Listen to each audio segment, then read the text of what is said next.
ଅଳସୁଆ ଦୁଃଖ ଅଳସୁଆ ଦୁଃଖ ପାଇଁ କ'ଣ ନା ଥରେ ଗୋଟେ ଜଙ୍ଗଲରେ ନିଆଁ ଲାଗିଗଲା। ନିଆଁ ଲାଗିଲା ପରେ କ'ଣ ହେଲା ନା ଠେକୁଆଟି ଗୋଟେ ଅଳସୁଆ ଥିଲା, ବୁଝିଲା ନା?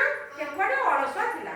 ସିଏ କ'ଣ କଲା, ଯେତେବେଳେ ନିଆଁ ଲାଗିଗଲା ସେ ପୋଡ଼ା ଗନ୍ଧରୁ ସବୁ ପଶୁ ପକ୍ଷୀ ବାଘ ଭାଲୁ ସିଂହ ହାତୀ ଠେକୁଆ ବଣରେ ଯେତେ ପଶୁ ପକ୍ଷୀ ଥିଲେ ସମସ୍ତେ କ'ଣ କଲେ ନା ପୋଡ଼ା ଗନ୍ଧରୁ ନିଆଁ ଲାଗିଛି ବୋଲି ଜଙ୍ଗଲରେ ଜାଣିକି ଦୌଡ଼ିକି ଯେମିତି ଦୌଡ଼ିକି ସବୁ ପଳେଇଲେ।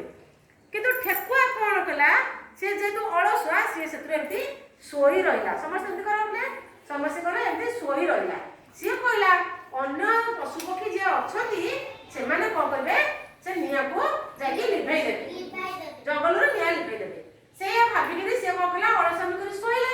ଶୋଇଲା ପରେ କ'ଣ ହେଲା, ସେ ନିଆଁ କ'ଣ ହେଲା ଆସ୍ତେ ଆସ୍ତେ ମାଡ଼ି ଯାଇକି ତା ଦେହରେ ଲାଗିଗଲା।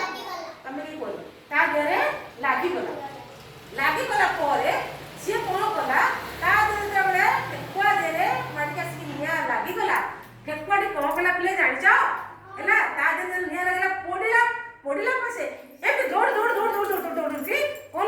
ପଳେଇଲା, ରଡି କରିକି ଦୌଡ଼ିକି ପଳେଇଲା ହେଲା, କରିକି ଦୌଡ଼ିକି ସେ ପଳେଇଲା।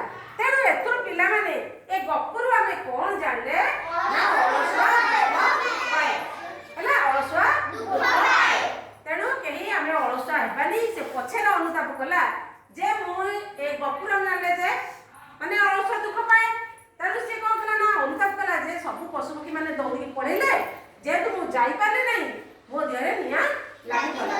ତେଣୁ ନିଆଁ ଲାଗିଲେ କ'ଣ ହେଲା, କିଏ କଷ୍ଟ ପାଇଲା, ଠେକୁଆ କଷ୍ଟ ପାଇଲା।